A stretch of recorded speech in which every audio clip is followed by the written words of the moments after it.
The live TV, सच सबसे आगे। नमस्कार, मैं हर्षिता सिंह और आप देख रहे हैं द लाइव टीवी। पेगासस मामला लगातार तूल पकड़ता जा रहा है। सरकार के लाख कोशिशों के बावजूद इस मुद्दे से बार बार भागने के बाद भी, इसे राष्ट्रीय सुरक्षा का हवाला देकर के इससे बार बार अपना पलड़ा झाड़ने के बावजूद आप देखिए कि सरकार अब इस मामले में पूरी तरह से फंस चुकी है। ऐसा दांव फेंका है अब सुप्रीम कोर्ट ने कि इस मामले से निकलना, मोदी सरकार का अब इससे पीछे हटना बिल्कुल मुश्किल हो चुका है। लोगों की जासूसी करना काफी भारी पड़ रहा है अब सरकार को। इस मामले में सुप्रीम कोर्ट ने मोदी सरकार को अब एक बहुत बड़ा झटका दिया है। आपको बता दें कि कोर्ट ने जांच के लिए अब आखिरकार एक्सपर्ट कमेटी बना डाली है। कोर्ट में दायर याचिकाओं में स्वतंत्र जांच की मांग की गई थी। Chief justice N V Ramana, justice Surya Kant और जस्टिस हिमा कोहली की बेंच ने अब इस पर बड़ा फैसला सुनाया है और फैसला सुनाते हुए कोर्ट ने कहा है कि लोगों की जासूसी बिल्कुल भी मंजूर नहीं है। पेगासस जासूसी मामले की जांच करवाने की याचिकाओं पर सुप्रीम कोर्ट ने अब अपना फैसला साफ साफ सुना दिया। अदालत ने जांच के लिए एक्सपर्ट कमेटी का गठन कर दिया है, जो कि सुप्रीम कोर्ट के रिटायर्ड जस्टिस आरवी रविंद्रन की अध्यक्षता में पूरी तरीके से इस मामले पर काम करेगी। इस कमेटी से कहा गया है कि पेगासस से जुड़े आरोपों की तेजी से जांच करें और रिपोर्ट जल्द से जल्द कोर्ट को सौंपे। अब 8 हफ्ते बाद फिर से इस मामले में सुनवाई की जाएगी। सुप्रीम कोर्ट ने उस अर्जी को भी खारिज कर दिया है जिसमें सरकार ने अपना एक्सपर्ट पैनल बनाने की मांग की थी कि हम अपना एक्सपर्ट पैनल बनाएंगे। कोर्ट ने कहा कि सिर्फ सरकार द्वारा राष्ट्रीय सुरक्षा की बात करने से अदालत चुपचाप मूक दर्शक नहीं बन सकती। राष्ट्रीय सुरक्षा का मुद्दा उठाने पर सरकार को हर बार छूट नहीं दी जा सकती।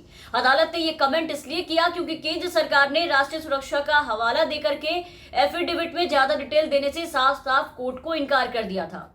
कोर्ट ने यह भी कहा है कि देश के हर नागरिक की प्राइवेसी की रक्षा होनी चाहिए, उसका ख्याल रखना चाहिए। इस मामले में केंद्र ने जो सीमित एफिडेविट दिया था वो साफ नहीं है और सफिशिएंट नहीं है, ये कोर्ट ने कहा है। उन्होंने कहा कि हमने सरकार को डिटेल देने का पूरा अच्छा खासा जो टाइम लगना था वो पूरा टाइम दिया, वो मौका दिया, लेकिन बार बार कहने के बावजूद उन्होंने एफिडेविट में स्थिति जो है वो साफ नहीं की। अब तक क्या क्या कार्रवाई की गई, अगर वो स्पष्ट और बिल्कुल क्लियर तरीके से दे देते तो हमारा बोझ कम हो जाता, लेकिन सरकार ने ऐसा नहीं किया। अब सरकार बार बार कोर्ट के अल्टीमेटम और उनके आदेशों का उल्लंघन क्यों कर रही थी वो सभी जानते हैं। चोर की दाढ़ी में तिनका वाला हाल यहां पर हो रखा था। राष्ट्रीय सुरक्षा के नाम पे लोगों को मूर्ख बनाने और उन्हें मूर्ख समझने का काम किया जा रहा था सरकार की तरफ से, यहां तक कि सुप्रीम कोर्ट को भी बरगलाने की कोशिश कर रहे थे।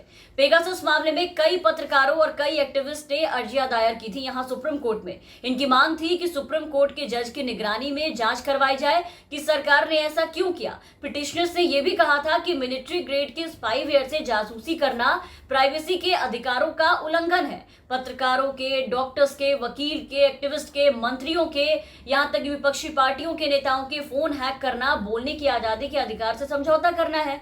ये उनके राइट से समझौता करना है जिसे सरकार ने खिलवाड़ किया और इसे पूरी तरह से बंद करने, इस पूरे मामले पर पर्दा डालने का भी काम किया। बार बार सुप्रीम कोर्ट को बरगलाने का काम किया, लेकिन न्यायालय ने केंद्र को फटकार लगाते हुए साफ कहा था कि सरकार इस पर पर्दा डालने की कोशिश कर रही है, जो कि पूरी तरीके से गलत है। हमें इसका जवाब चाहिए। केंद्र सरकार ने राष्ट्रीय सुरक्षा का हवाला देते हुए पूरे मामले पर एक हलफनामा देने से इनकार कर दिया था, लेकिन कोर्ट का कहना था कि जब केंद्र सरकार का स्टैंड साफ नहीं है तो याचिकाकर्ता जो है, जिन्होंने इसकी अर्जी दी है, उनकी दलील को स्वीकार करने के अलावा कोई दूसरा ऑप्शन नहीं है हमारे पास। कोर्ट ने देश के नागरिकों की जासूसी को बिल्कुल अनरीजनेबल मानते हुए ये कहा कि हम मूक दर्शक नहीं रह सकते। ऐसे में पीठ ने प्राइवेसी के साथ छेड़छाड़ कर अभिव्यक्ति की स्वतंत्रता, उनकी आजादी के उल्लंघन के आरोपों की जांच का फैसला अब सुना दिया है, अब फैसला कर दिया है। सुप्रीम कोर्ट ने यह भी कहा है कि जासूसी केस में केंद्र सरकार का कोई भी क्लियर स्टैंड नहीं था, उन्होंने कोई भी क्लियर जवाब नहीं दिया। इसके पहले आपको याद होगा कि 13 सितंबर को सुप्रीम कोर्ट ने कहा था कि हम ये जानना चाहते हैं कि क्या केंद्र सरकार ने लोगों की जासूसी के लिए पेगासस सॉफ्टवेयर का उपयोग किया, हाँ या फिर ना। बस हाँ या ना में जवाब मांगा था। इसके पहले अगस्त में सुनवाई के दौरान कोर्ट ने कहा था कि अगर मीडिया रिपोर्ट सही है तो आरोप बेहद गंभीर है, लेकिन कोर्ट के इन टिप्पणियों से सरकार को कोई फर्क नहीं पड़ा।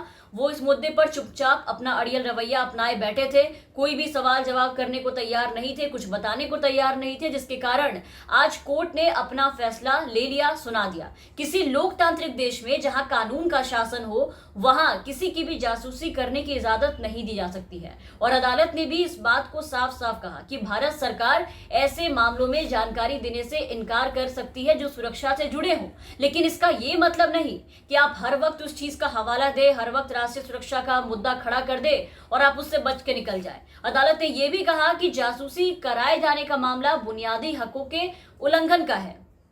अदालत ने साफ साफ कहा था कि कई मौके दिए जाने के बाद भी, कई बार उनको पूरा मौका मिला, उसके बाद भी केंद्र सरकार इस मामले में तस्वीरें साफ नहीं कर सकी और ना ही केंद्र की ओर से इसका कोई स्पष्ट रूप से खंडन किया गया। यहां आपको फिर से याद दिलाते कि बीते महीने ही अदालत ने सरकार से साफ साफ पूछा था कि हम आपसे बस इतना जानना चाहते हैं कि क्या केंद्र सरकार ने लोगों की जासूसी के लिए पेगासस सॉफ्टवेयर का उपयोग किया है, हाँ या नहीं, जिसपे कुछ हाँ या ना सरकार की तरफ से साफ जवाब नहीं आया और यहां भी राष्ट्रीय सुरक्षा का मुद्दा उठा करके डाल दिया गया था। पिछली सुनवाइयों के दौरान सीजेआई एनवी रमना ने कहा था कि सरकार ने संतुष्ट नहीं किया है, संतुष्ट जवाब नहीं दिया, पेगासस का इस्तेमाल हुआ है या फिर नहीं।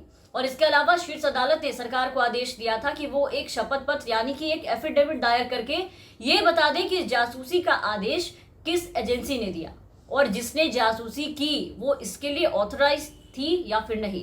लेकिन सरकार की तरफ से कुछ भी साफ क्लियर जवाब नहीं आया, जिसके बाद अब सुप्रीम कोर्ट ने सरकार को बड़ा झटका देते हुए कोर्ट ने अपना फैसला दे दिया है। कोर्ट ने जांच के लिए एक्सपर्ट कमेटी बना दी है जो जांच रिपोर्ट कोर्ट को सौंपेगी, जो अब 8 हफ्तों के बाद इस पर सुनवाई होगी। तो इन सब के बाद अब देखना होगा कि कमेटी के द्वारा जांच रिपोर्ट में क्या कुछ निकल करके सामने आता है। तब तक के लिए आप देखते रहे द लाइव टीवी। तमाम खबरों और अपडेट्स के लिए आप बने रहे हमारे साथ। चैनल पे नए हैं तो चैनल को सब्सक्राइब कर लीजिए, साथ ही बेल आइकन दबा दें ताकि हम आपको हर खबरों से अपडेट रख सके। धन्यवाद। द लाइव टीवी, सच सबसे आगे।